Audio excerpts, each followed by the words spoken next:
കൃഷിയെ സ്നേഹിക്കുന്ന എല്ലാ കൂട്ടുകാർക്കും കൃഷി ലോകം എന്ന യൂട്യൂബ് ചാനലിലേക്ക് സ്വാഗതം. അപ്പോൾ ഞങ്ങൾ രണ്ടുപേരും ശിവൻചേട്ടനും ഞാനും കൂടെ ഇവിടെ നമ്മുടെ പറമ്പിൽ അങ്ങനെ വന്നിരിക്കുകയാണ്.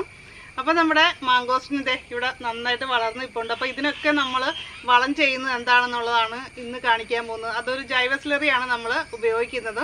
അപ്പോൾ ഒരുപാട് സുഹൃത്തുക്കൾ നമുക്ക് മെസ്സേജ് അയച്ച് പറയാറുണ്ട്, ചെടിയുടെ വളർച്ച വളരെ കുറവാണ് അല്ലേ. ഇന്നും കൂടി ഒരു മെസ്സേജ് വന്നല്ലേ, സ്ഥിരമായിട്ട് അങ്ങനത്തെ മെസ്സേജുകൾ വരുന്നുണ്ട്. അപ്പം നമ്മൾ ചെടികൾക്ക് അടിവളം അല്ലാതെ നമ്മൾ ഒഴിച്ചു കൊടുക്കുന്ന വളമാണ് കാണിക്കാൻ പോകുന്നത്. അപ്പോൾ ഇലകൾ മഞ്ഞളിപ്പുണ്ടാകുക, അതുപോലെ തന്നെ ഇല കരിഞ്ഞു പോകുന്ന അവസ്ഥ, ഇങ്ങനെയുള്ള കാര്യങ്ങൾക്ക്, അതുപോലെ വേരിന് നല്ല ആരോഗ്യത്തോടെ വളരാനായിട്ടും ഇലകൾക്ക് നല്ല പച്ചനിറം കിട്ടാനും ഒക്കെ സഹായിക്കുന്ന ഒരു അടിപൊളി വളമാണ് ഇത്. 2 പ്രായം മുതൽ നമുക്ക് ഒഴിച്ചു കൊടുക്കാം. അങ്ങ് ചെറിയ തൈകൾക്കൊക്കെ ആകുമ്പോൾ നമുക്ക് എങ്ങനെയാണ് ഉപയോഗിക്കേണ്ടതെന്നുള്ളത് ഈ വീഡിയോയിൽ ഡീറ്റെയിൽ ആയിട്ട് പറയാം.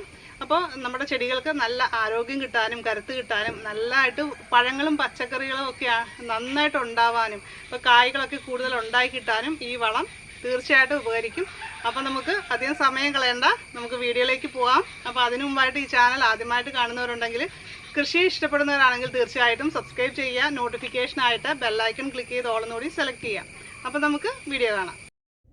ആദ്യം നമുക്ക് വേണ്ടത് കുറച്ച് പഴത്തൊലിയാണ്. അപ്പം ഞങ്ങളുടെ വീട്ടിൽ വാഴക്കുല ഉള്ളതുകൊണ്ട് അതൊന്നിച്ച് പഴുത്തതൊക്കെ കൊണ്ട് നമ്മൾ കുറച്ച് പഴം കൂടി എടുത്തിട്ടുണ്ട്, ചീഞ്ഞു തുടങ്ങിയത്. അപ്പോൾ പച്ചപ്പഴത്തിൻ്റെ തൊലിയും അതുപോലെ തന്നെ നമുക്ക് ഈ വളം ഉണ്ടാക്കാനായിട്ട് ഉപയോഗിക്കാം. അതായത് ചിപ്സൊക്കെ ഉണ്ടാക്കുന്ന കടകളൊക്കെ അല്ലേ, അവിടെ നിന്നൊക്കെ നമുക്ക് പഴത്തൊലിയൊക്കെ കിട്ടുവാണെങ്കിൽ, അല്ലെങ്കിൽ പച്ചക്കറി കടയിലൊക്കെ ചീഞ്ഞു തുടങ്ങിയ പഴമൊക്കെ കിട്ടുവാണെങ്കിൽ അതൊക്കെ നമുക്ക് വളത്തിനായിട്ട് നമുക്ക് വാങ്ങാവുന്നതാണ്. ഇത് നമുക്ക് മിക്സിയിൽ അടിച്ചെടുത്തിട്ട് നമുക്ക് വളം ഉണ്ടാക്കാനായിട്ട് ഉപയോഗിക്കാം. കുറച്ച് കഞ്ഞിവെള്ളത്തിൽ മിക്സ് ചെയ്തിട്ട് അടിച്ചെടുക്കുകയാണെങ്കിൽ നമുക്ക് കുറച്ചുകൂടി എളുപ്പത്തിൽ കാര്യം നടക്കും. അപ്പോൾ പഴത്തൊലിയിലുള്ള ഫോസ്ഫറസ് നമ്മുടെ ചെടികൾക്ക് ലഭിക്കുന്നത് മൂലം തന്നെ ചെടികൾ പെട്ടെന്ന് പൂക്കാനും കായ്ക്കാനും ഒക്കെ സഹായിക്കും. നമ്മൾ പണ്ട് കാലത്തൊക്കെ തെങ്ങിൻ്റെ തടം തുറന്ന് ശീമക്കൊന്ന ഇലയും പച്ചച്ചാണകവും ഒക്കെ ഇട്ട് മൂടാറുണ്ട്. നല്ലൊരു വളമാണ് കേട്ടോ അത്. അപ്പോൾ മണ്ണിൻ്റെ വളക്കൂറ് വർദ്ധിക്കാനായിട്ട് നമുക്ക് ശീമക്കൊന്ന ഇലയും കമ്മ്യൂണിസ്റ്റ് പച്ചയുടെ ഇലയുമാണ് ഞങ്ങളിവിടെ എടുത്തു വെച്ചിരിക്കുന്നത്. അപ്പോൾ നിങ്ങളുടെ കയ്യിൽ അതില്ലാന്ന് ഓർത്ത് വേറെ എന്തെങ്കിലും നമ്മുടെ കളവർഗ്ഗം ഇല ചെടികളൊക്കെ ഉണ്ടെങ്കിൽ അതൊക്കെ നമുക്ക് ഉപയോഗിക്കാം. നമ്മുടെ ചെടികൾക്ക് നൈട്രജൻ കുറഞ്ഞു കഴിഞ്ഞാൽ ഇലകൾ മുരടിക്കാനും ഇലകൾ മഞ്ഞ നിറമൊക്കെ ആകാനും സാധ്യതയുണ്ട്. അപ്പോൾ അങ്ങനെയുള്ള ലക്ഷണങ്ങളൊക്കെ ഉണ്ടെങ്കിൽ നമ്മൾ നൈട്രജൻ അടങ്ങിയ ഇത്തരം വളങ്ങൾ നൽകിയാൽ ആ ഒരു പ്രശ്നങ്ങളൊക്കെ മാറിക്കിട്ടുന്നതാണ്. വളം തയ്യാറാക്കാനായിട്ട് ഒരു പഴയ ബക്കറ്റ് നമ്മളിവിടെ എടുത്തിട്ടുണ്ട്. ഇപ്പോൾ 2 കിലോ പച്ചച്ചാണകം ഇതിലിട്ടിട്ടുണ്ട്. അപ്പോൾ പച്ചിലകൾ നമുക്ക് ഇട്ട് കൊടുക്കാം അതിലേക്ക്. അതൊന്ന് ചെറുതാക്കിയിട്ട് ഇട്ട് കൊടുക്കുകയാണെങ്കിൽ അത്രയും നല്ലതായിരിക്കും, പെട്ടെന്ന് വളമായിട്ട് കിട്ടാനൊക്കെ സഹായിക്കും. ഏകദേശം 1 കിലോ ആണ് നമ്മൾ ഈ ഇലകൾ രണ്ടും കൂടിയിട്ട് ചേർക്കുന്നത്. അതായത് ശീമക്കൊന്ന ഇലയൊക്കെ ഒരു പൂക്കാറായി വരുന്നൊരു പരുവത്തിനുള്ള ഇലയാണെങ്കിൽ അതിൽ ഗുണം കൂടും. കടലപ്പിണ്ണാക്ക് 1/2 കിലോ നമ്മുടെ ചെടിയുടെ ആരോഗ്യത്തിനും അതുപോലെ തന്നെ വളർച്ചയ്ക്കും പ്രതിരോധശേഷി വർദ്ധിപ്പിക്കാനും പുഷ്പിക്കാനും ഒക്കെ നല്ലതാണ്. കടലപ്പിണ്ണാക്ക് നമ്മൾ പുളിപ്പിച്ച് ഉപയോഗിക്കുമ്പോൾ അത് സൂക്ഷ്മാണുക്കളൊക്കെ നന്നായിട്ട് വർദ്ധിക്കാനായിട്ട് സഹായിക്കും. അതുപോലെ തന്നെ ഒട്ടും മൂലകങ്ങളൊന്നും നഷ്ടമാകുകയില്ല. നമ്മൾ പഴം എടുത്തത് ഏകദേശം 1 കിലോയോളം എടുത്തിട്ടുണ്ട് കേട്ടോ. 10 ലിറ്റർ ശുദ്ധമായ വെള്ളം നമുക്കിതിലേക്ക് വേണം. അത് കുറേശ്ശെ നമുക്ക് ചേർത്ത് കൊടുക്കാം. ക്ലോറിൻ കലർന്ന വെള്ളമൊന്നും പാടില്ല, അത് പ്രത്യേകം ശ്രദ്ധിക്കണം. കുറച്ച് വെള്ളം ചേർത്തിട്ട് ചാണകം നമുക്ക് നന്നായിട്ട് കലക്കി കൊടുക്കാം. ഇതിലേക്ക് നമുക്ക് കടലപ്പിണ്ണാക്ക് ചേർത്ത് കൊടുക്കാം. അതുപോലെ തന്നെ പഴം അടിച്ചതല്ലേ അതും കൂടിയിട്ട് ചേർത്ത് കൊടുക്കാം. ഇതിലേക്ക് നമ്മൾ ബാക്കി വെള്ളം കൂടി ചേർത്തിട്ട് നന്നായിട്ട് ഇളക്കി 5 ദിവസം വയ്ക്കണം. നമ്മുടെ കയ്യിൽ വേപ്പിൻ പിണ്ണാക്ക് ഇപ്പോൾ ഇല്ലാഞ്ഞുകൊണ്ടാണ് നമ്മൾ ചേർക്കാഞ്ഞത്. അതിന് നാളെ വാങ്ങിയിട്ട് ചേർക്കും. ഇത് 3 ദിവസമായി ഇപ്പം നമ്മൾ വളം റെഡിയാക്കി വെച്ചിട്ട്. ഇപ്പോൾ ഇതിനകത്ത് ശരിക്കും കണ്ട നല്ല ഇതിൻ്റെ പപ്പങ്ങയുടെ കുരുവൊക്കെ ഇട്ടു, പപ്പങ്ങ ഇട്ടു, അതുപോലെ നമ്മൾ കാണിച്ചില്ലല്ലേ പഴുത്ത പപ്പായ ഇട്ടു. അത് അതിന് ശേഷം 1 ദിവസം കിട്ടിയത് അതിട്ടു. പിന്നെ പഴം അടിച്ചിട്ടിട്ടുണ്ട്, അത് നമ്മൾ കാണിച്ചിട്ടുണ്ടായിരുന്നു. ഇത് കണ്ട നല്ല ഇപ്പം നമ്മളിട്ട ഇലകൾ കണ്ട. ഇതിപ്പോൾ വർഷക്കാലം ആയതുകൊണ്ട് നമ്മൾ അതിൻ്റെ മഴയില്ലാത്ത സമയം നോക്കി കുറേശ്ശെ യൂസ് ചെയ്യാം. ഇത് കാലത്തും വൈകിട്ടും നമ്മൾ കറക്റ്റായിട്ട് ഇളക്കി കൊടുക്കണം. ഇപ്പം നമുക്ക് ഇതിനകത്തേക്ക് വേപ്പമണ്ണാക്ക് ഇടും. ഇത് നമ്മൾ വേപ്പമണ്ണാക്ക് എടുത്തേക്കണം. ചിലർ ഇതെന്ത് ചെയ്യുമെന്ന് വെച്ച് കഴിഞ്ഞാൽ തൂക്കി കറക്റ്റ് 50 ഗ്രാം, ഇത് അങ്ങനെ 50 ഗ്രാം നോക്കി, അല്ലെങ്കിൽ 100 ഗ്രാം, അതിൽ 1 ഗ്രാം കൂടി കഴിഞ്ഞാൽ ഭയങ്കര പ്രശ്നം എന്ന് പറയും. ഇത് ജൈവമാണ്. ഇത് കൂടിയാലും സ്വല്പം കുറഞ്ഞാലും യാതൊരു വിധ പ്രോബ്ലവും ഇല്ല. അതുകൊണ്ടാണ് ഞാൻ ഇങ്ങനെയൊക്കെ എടുത്തത്. ഞങ്ങൾ വർഷങ്ങളായിട്ട് കൃഷികളും കാര്യങ്ങളും അല്ലാണ്ട് ഈ ചാനലിന് വേണ്ടി കൃഷി ചെയ്യണതല്ല.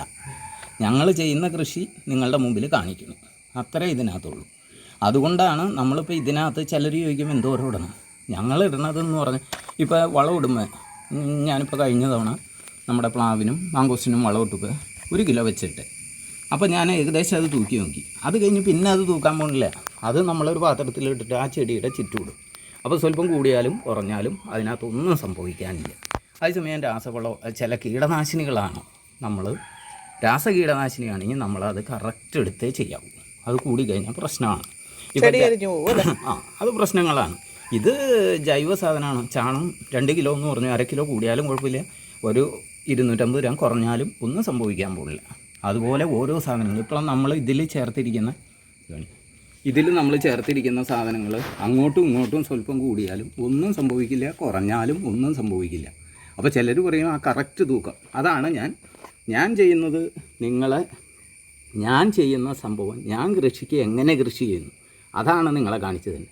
അപ്പോൾ ആ രീതിയിലൊക്കെ നിങ്ങൾ അഡ്ജസ്റ്റ് ചെയ്ത് അങ്ങോട്ട് പോയി കഴിഞ്ഞാൽ നിങ്ങളുടെ കൃഷി ഒരു പ്രോബ്ലം ഇല്ലാതെ വരും.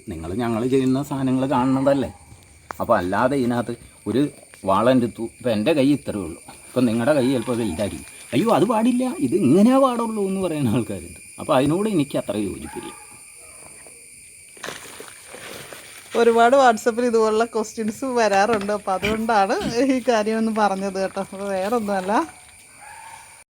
സ്റ്റീഫൻ ചേട്ടൻ ഇങ്ങനെ പറഞ്ഞത് എന്താണെന്ന് വെച്ചാലേ, ചിലർ നമുക്ക് മെസ്സേജ് അയക്കുമ്പോൾ പറയും മറ്റേ ചാനലിൽ അങ്ങനെ കണ്ടു, മറ്റേ ചാനലിൽ വേറെ രീതി കണ്ടു, ഇതിലേതാണ് ശരി, നമ്മൾ ഏത് തിരഞ്ഞെടുക്കണം എന്നുള്ള കാര്യങ്ങളൊക്കെ നമ്മളോട് ചോദിക്കാറുണ്ട്. അപ്പോൾ ശരിക്കും അതിനോടൊന്നും നമുക്ക് ഒരു അഭിപ്രായം പറയാനില്ല. നമ്മൾ ചെയ്യുന്ന രീതിയാണ് നമ്മളിവിടെ കാണിക്കുന്നത്, അത്രയും മാത്രമാണ് കേട്ടോ ഇതിൽ നിന്ന് ഉദ്ദേശിച്ചത്.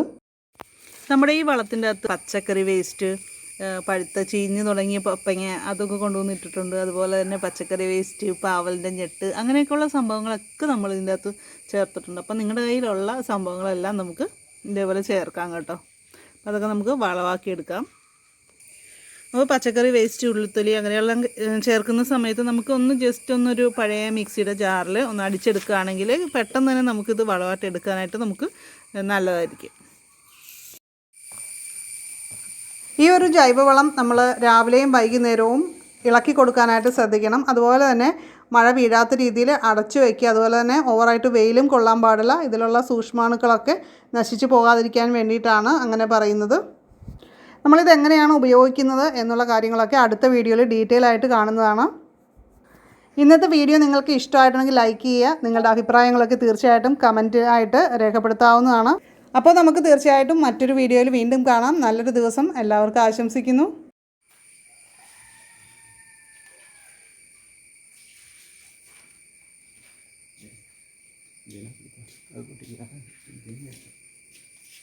ഞാൻ ഇത്ര നേരം പിടിക്കട്ടെ.